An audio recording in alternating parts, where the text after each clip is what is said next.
नमस्कार।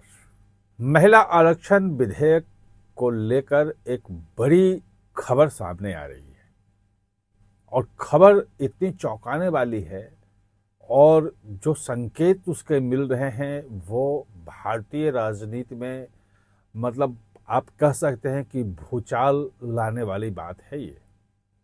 और जो तृणमूल कांग्रेस टूटी है ना, जो 20 सांसद अलग हो गए, 58 विधायक अलग हो गए और एक नई पार्टी सामने आ गई है, nationalist citizens party of India. उसमें उसका मर्जर की बात हो रही है, पहले जिसका नाम नहीं सुना, उससे भी बड़ी चीज है ये।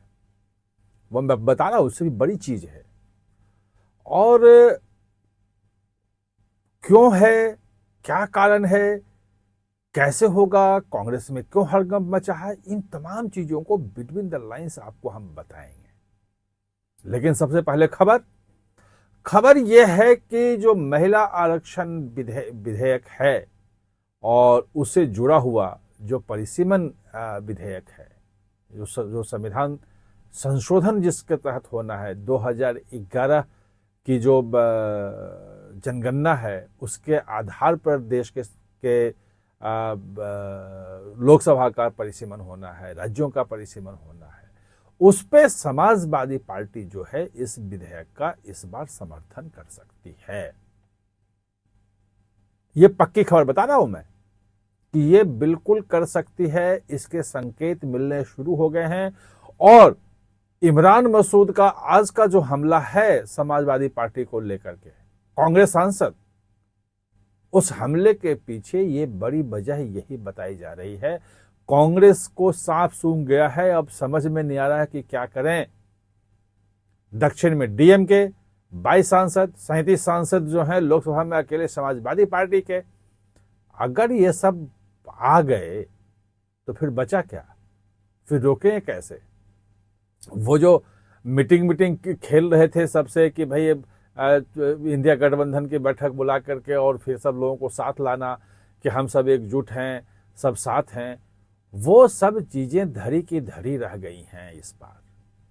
और कारण भी है, ऐसा नहीं है कि कोई समाजवादी पार्टी शौक से और भाजपा मतलब मोदी सरकार का जो है वो विधेयक उसका समर्थन करेगी और ये जानते हुए कि उत्तर प्रदेश में जो मेन लड़ाई है वो भाजपा और सपा के बीच में ही है। और उसके बाद भी महिला आरक्षण विधेयक का समर्थन, परिसीमन का समर्थन, ये समाजवादी पार्टी की मजबूरी है। जो अप्रैल में गलती हुई और जो उस गलती का परिणाम देखा, वो पूरा असेसमेंट करने के बाद जो संकेत मिले हैं वो ये कि इस बार समाजवादी पार्टी ने इस बिल का समर्थन करे, या हो सकता है एक उपाय ये भी चल रही है कि जिस वक्त वोटिंग हो रही हो उस वक्त वो सदन से बाहर हो जाए। और अगर सदन से बाहर चले गए, वॉकआउट कर गया कि हम ना इस तरफ है ना उस तरफ है, तो उसके बाद जो कुल सांसदों की संख्या है, वोटिंग मौजूद जो वोट करने वाले हैं, वो कम हो जाएगी और 2/3 का जो आंकड़ा है जिसको छूना है मतलब संविधान संशोधन के लिए, वो बहुत आसानी से पार हो जाएगा। तो ये इसके पीछे जो हमने जैसे ही इमरान मसूद के बयान आने शुरू किए हुए, वो हमने पता किया कि भाई ऐसा क्या हो गया कि हम 403 सीटों की तैयारी कर रहे हैं और कांग्रेस कमजोर नहीं है, कांग्रेस अकेली लड़ेगी और कांग्रेस दिखा देगी और तमाम चीजें बयानबाजी, जबकि कांग्रेस का वहां कहीं कुछ आधार तो है नहीं। और जब हमने पता किया, जब अंदर से कई नेताओं को अलग अलग जब टटोलने की कोशिश की, तब ये पता चला कि समाजवादी पार्टी ने इस बार जो है साफ संकेत दिया है कि भाई हमारा 6 महीने बाद चुनाव है और महिला आरक्षण विधेयक का हम विरोध नहीं कर पाएंगे, क्योंकि महिला आरक्षण विधेयक का विरोध करने वाली सारी पार्टियां हार गई हैं। आप आसाम में देखिए क्या स्थिति कांग्रेस की हुई, टीएमसी की क्या गत हो गई पश्चिम बंगाल में, ये सबको पता है। डीएमके जो है वो भी फंस गई है।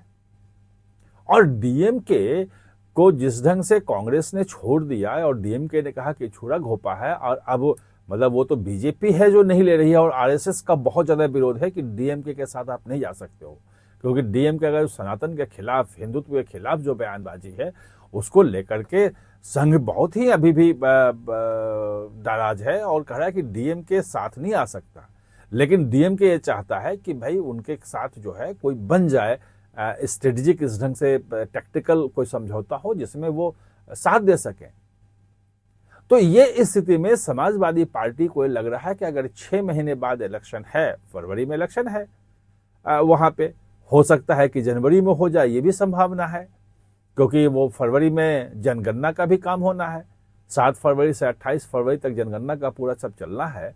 तो उस बीच में चुनाव के लिए कैसे हुआ, कर्मचारी तो बहुत सारे वहां लगे होंगे। तो हो सकता है ये भी कहा जा रहा है कि जनवरी में हो जाए। यानी कि कुल मिलाकर है कि 6 महीने में चुनाव होना है और महिला मतदाता जो है वो एक बहुत डिसिसिव मतदाता हो गई और एक तरफा वोट करते, जिस तरफ वो झुक जाती है उस तरफ जो है वो खेल करती है, वो जातियों में नहीं बनती है। वो जाति का जो समीकरण है सारे वो सब ध्वस्त हो जाते हैं वहां जहां जिस तरफ महिला मतदाता चली गई वहां पे।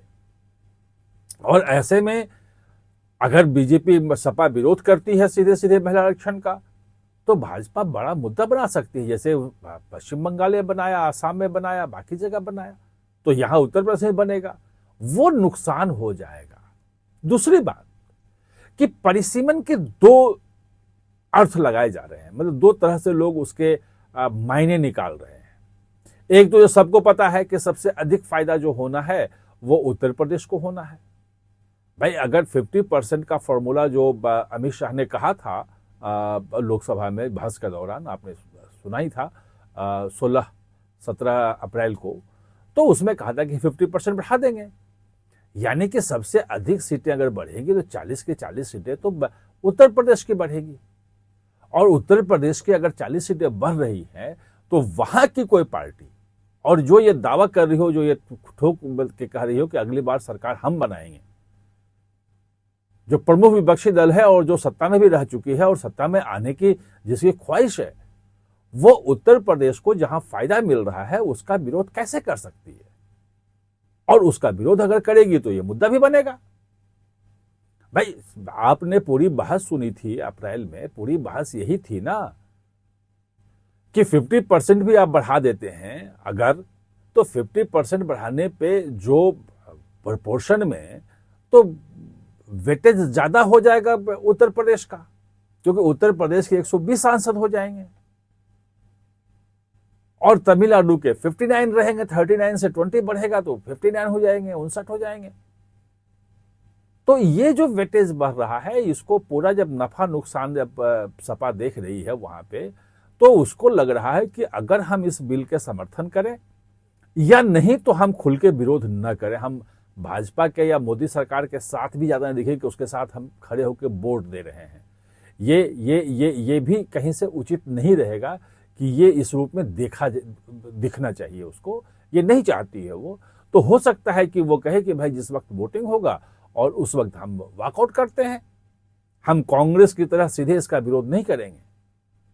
और जो दक्षिण के राज्य हैं उसमें जो चंद्रबाबू नायडू कह रहे हैं, जो प्रेमचंद्रन से जो मेरी पहले बात हुई थी, उनका कहा था कि जो 50% बढ़ा रहे हैं, इससे बढ़िया डील तो साउथ के लिए कुछ हो ही नहीं सकता। क्योंकि अगर 2011 की तुलना में देखें तो 2026 में तो साउथ के राज्यों की जो संख्या है और कम हो जाएगी। और ये जो जनसंख्या के आधार पे जो परिसीमन पे रोक है वो 26 तक है, इसी साल तक है। इस साल के बाद तो वो रोक खत्म हो जाती है और सरकार इसको कर सकती है। उसके लिए संविधान संशोधन और कानून लाने की भी जरूरत नहीं है। सरकार सीधे परिसीमन आयोग का गठन करेगी और उस परिसीमन आयोग के आधार पर वो अपना जनसंख्या के जो आंकड़े आएंगे 2027 के, उसके आधार पर वो परिसीमन कर देगी। तो साउथ की जो सीटें हैं वो तो और कम हो जाएगी, बहुत ज्यादा। अभी तो यह है कि जितना वेटेज है उसका, जिस राज्य का किसी का 6% है, किसी का 7% है, किसी का जो भी है, जो भी उसका पूरे लोकसभा में जो उसकी संख्या है वो लगभग उतनी बनी रहेगी, या हो सकता है किसी का ज्यादा भी हो जाए। तो डीएमके को भी इस बार बनाने की कोशिश है और ये बात ये वो भी आ रही है कि शायद डीएमके भी इस बात को लेकर तैयार है। वो कांग्रेस के साथ नहीं दिखना चाहती है कि हम कांग्रेस के साथ तो दिखेंगे ही नहीं, चाहे कुछ भी हो जाए। अगर वो वही वॉकआउट कर दे तो आप सोचिए 50-60 अगर वॉकआउट कर दिया तो फिर बचा क्या भाई? जो इनके साथ हैं वही मिला के हो जाएंगे पूरे। अरे 298 तो आए थे ना, भाजपा को मिले थे ना 17 अप्रैल को इसके समर्थन में, तो वो तो है ही। और उसमें जो है आप 22 ये जोड़ लीजिए या 20 जोड़िए जो भी, तो 326 328 हो जाता है। 360 चाहिए 62, और अगर उसमें 60 कम हो जाते हैं तो जो 2/3 मेजोरिटी चाहिए वो 2/3 मेजोरिटी तो ऐसे ही आ जाएगी। ये गणित जो अमित शाह का जो गणित है, जो चाणक्य उनको जो कहा जाता है, वो ऐसे नहीं है। और भाजपा जो कॉन्फिडेंट है, मोदी सरकार जो कॉन्फिडेंट है कि महिला आरक्षण जो है वो पास होकर रहेगा, वो निश्चित रूप से कांग्रेस में हर कंपा चला है। कांग्रेस बिल्कुल अलग थलग और अकेली पड़ जाएगी इस मुद्दे पे। अब बाकी देखते हैं क्या होता है। आप हमारे साथ जुड़े, इसके लिए बहुत बहुत धन्यवाद।